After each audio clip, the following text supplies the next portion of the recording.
स्वरूपानुकार इवेन्द्रियाणां प्रत्याहारः ततः परमावश्यतेन्द्रियाणाम्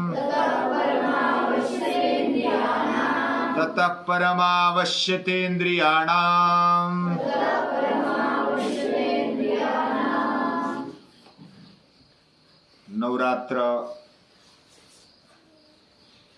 होने के बाद दशहरा आता है और आज दशहरा है, विजयादशमी।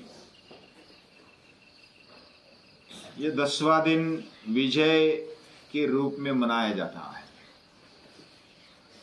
राम का रावण पर विजय, महिषासुर मर्दिनी का महिषासुर पर विजय, इसे मनाया जाता है। और भी कुछ बातें, जैसे मराठी में एक कहानी बताई जाती थी। मोरूचा बाप मोरूला म्हणाला, तू नकोस, मातू नकोस, घेतला वसा टाकू नकोस। यानी ज्यादा मदोन्मत्त मत होना। मदोन्मत्त यानी कि हमारी शक्ति का दुरुपयोग करना, ये मदोन्मत्त होना है। और जो भी हमने तय किया है या तो कुछ व्रत लिया है, उसको छोड़ना नहीं। और पढ़ाई का आरंभ भी इसी समय होता था। यानी दशहरा के दिन पढ़ाई शुरू हो जाती थी। और कोई जो क्षत्रिय होते थे, बारिश की ऋतु में युद्ध करने के लिए मौका नहीं मिलता था, तो युद्ध की तैयारी 9 दिन और उसके बाद सीमोल्लंघन करना, और सीमोल्लंघन करते हुए शत्रु को परास्त करना। ये बातें और भी कुछ बातें ऐसी परंपरा से दशहरा के दिन हम याद करते हैं। अगर सारांश रूप में देखा जाए तो महिषासुर मर्दिनी का महिषासुर को मारना हो, राम का रावण पर विजय हो, या तो अलग अलग तरीके से जो भी हम दुर्वृत्ति का शमन करते हैं अपने जीवन में और अच्छी बातों को बढ़ावा देते हैं, पढ़ाई को, अभ्यास को बढ़ावा देते हैं, युद्ध को बढ़ावा देते हैं और अपने जीवन को ऊंचाई की ओर ले जाते हैं। ये जीवन एक क्रीड़ा है, खेल है, और उस खेल को समझते हुए अच्छी तरह से जो खेलता है वह अच्छा खिलाड़ी होता है। दुर्वृत्त वृत्त शमनम तव देवी शीलम। दुर्वृत्ति के शमन का जो कार्य करती है वह देवी है, वह देवी का रूप है। देवी बहुत सारी भुजाओं को धारण करती है और हर एक भुजा में कुछ न कुछ है, और उससे महिषासुर का जो महिष यानी जो रेड़ा जैसा, यानी खाओ पियो मजा करो और दुष्ट वृत्ति का अवलंब करो, मदोन्मत्त हो जाओ, ऐसी जो वृत्ति है ना, उस वृत्ति का शमन करने के लिए ये महिषासुर मर्दिनी अवतार लेती है। हमारे जीवन में भी हर एक के जीवन में 2 प्रवृत्तियां रहती है। एक दुष्ट प्रवृत्ति रहती है, एक दैवी प्रवृत्ति रहती है। दुष्ट प्रवृत्ति का शमन तभी होता है जब सत प्रवृत्ति का हम अपने जीवन में विकास करते हैं, उसको बढ़ावा देते हैं। जैसे प्रकाश को बढ़ावा दिया तो अंधकार अपने आप कम होने लगता है। वैसे हरेक के अंदर ये जो दुष्ट प्रवृत्ति है, हरेक के अंदर पशुत्व है और दूसरी ओर देवत्व है। पशुत्व के ऊपर देवत्व का विजय, ये विजयादशमी के पीछे एक संकेत है। यानी हमारे अंदर जो दुष्ट प्रवृत्तियां है उसका शमन होना चाहिए, और उसका शमन तभी होगा जब हम उसको सही दिशा देंगे। अभी एक तरफ ऐसा बोला जाता है कि शारीरिक शक्ति बढ़ानी चाहिए, इंद्रिय क्षमता, इंद्रियों की क्षमता बढ़नी चाहिए, उसको भरपूर बढ़ाओ, ऐसा बोला जाता है। और हम करते भी है, पाठशाला में भी हम व्यायाम करते, बहुत सारी शक्ति को बढ़ावा देते हैं। इंद्रियों की क्षमताओं को अच्छी तरह से बढ़ाना है, बिल्कुल बढ़ाना है, लेकिन बढ़ती हुई शक्ति को योग्य दिशा देना यह भी एक महत्वपूर्ण काम होता है। नहीं तो बाढ़ का पानी आ गया और गांव के गांव बहा कर ले जाता है, और ऐसे गांव के गांव अगर बहा कर ले जाए वो पानी, तो अच्छा पानी नहीं माना जाता, वो तो बहुत ही विनाश करता है। हमारे अंदर शक्ति मिलती है, भगवान देता है, हमारे अंदर क्षमता बढ़ती है, उसका सही उपयोग जब तक नहीं होता तब तक यह कार्य पूरा नहीं हुआ। यानी विद्यार्थी अवस्था में क्या करना होता है? शक्ति को बढ़ावा देना, उसको मेहनत से हर रोज सातत्य से बढ़ाना, ये एक काम है।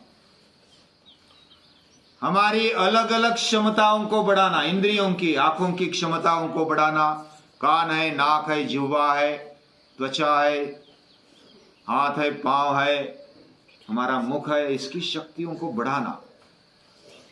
और ये शक्तियों को बढ़ाते बढ़ाते उसका किधर उपयोग करना ये भी अगर मालूम नहीं हुआ तो हम भटक जाएंगे। बढ़ी हुई शक्ति हमें ही विनाश कर डालेगी। इसलिए उसका सही उपयोग ये भी महत्वपूर्ण है, उसको दिशा देना।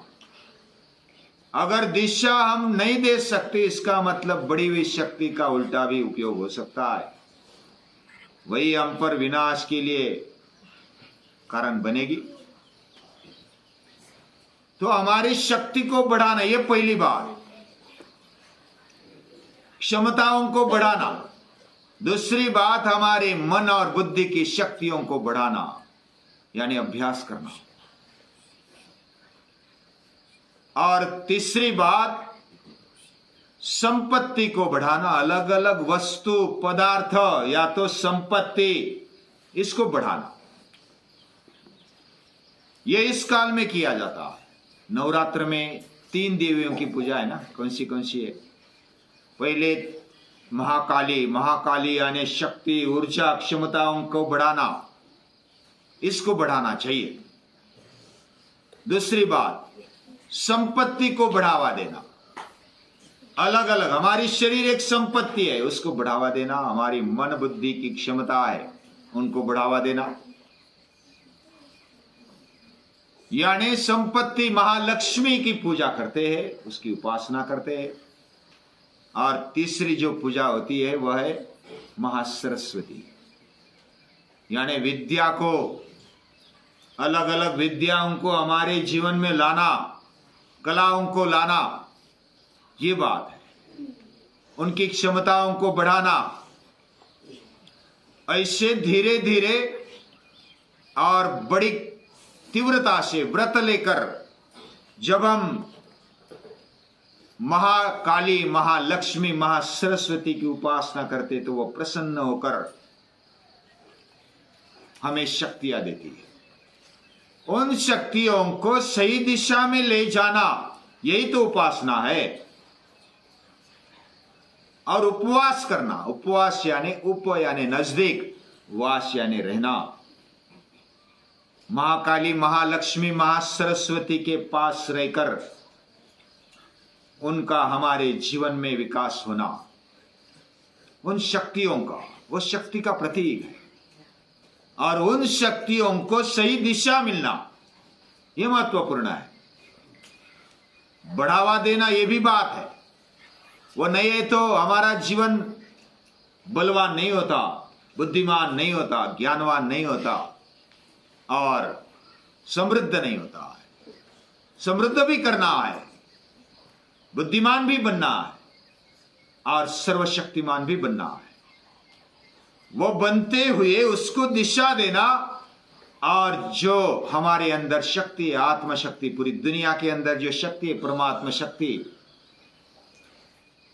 उन शक्तियों को समझकर सही दिशा हम दे पाते हैं। और वही जगदम्बा है, यानी पूरे जगत की अंबा, जगत की माता, ये जगदम्बा है। वह जगदम्बा हमें योग्य प्रेरणा देती है, और वह योग्य प्रेरणा यज्ञं दधे सरस्वती प्रचेतयति केतुना।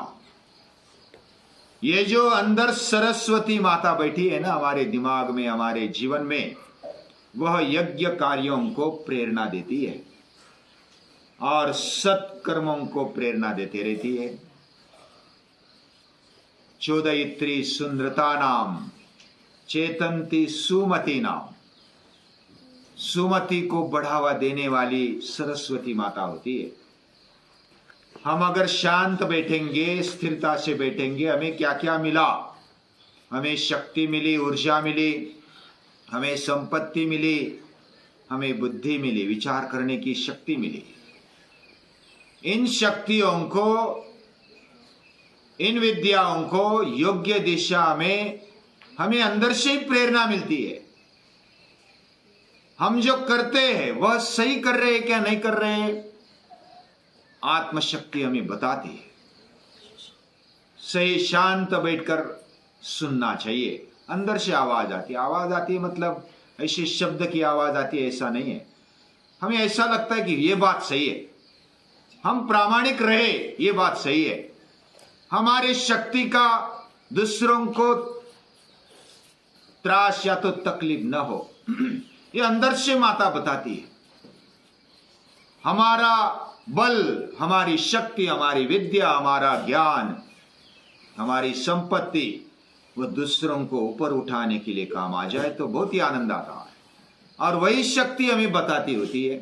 और उस शक्ति का जागरण ये नवरात्रों में होता है। और उसको सही दिशा देकर उस पर विजय पाना, हमारे अंतःकरण में जो दुष्ट प्रवृत्तियां बसी हुई है, छिपी हुई है, उसको निकाल कर भगा देना। यही दुर्वृत्त वृत्त शमनम तव देवी शीलम।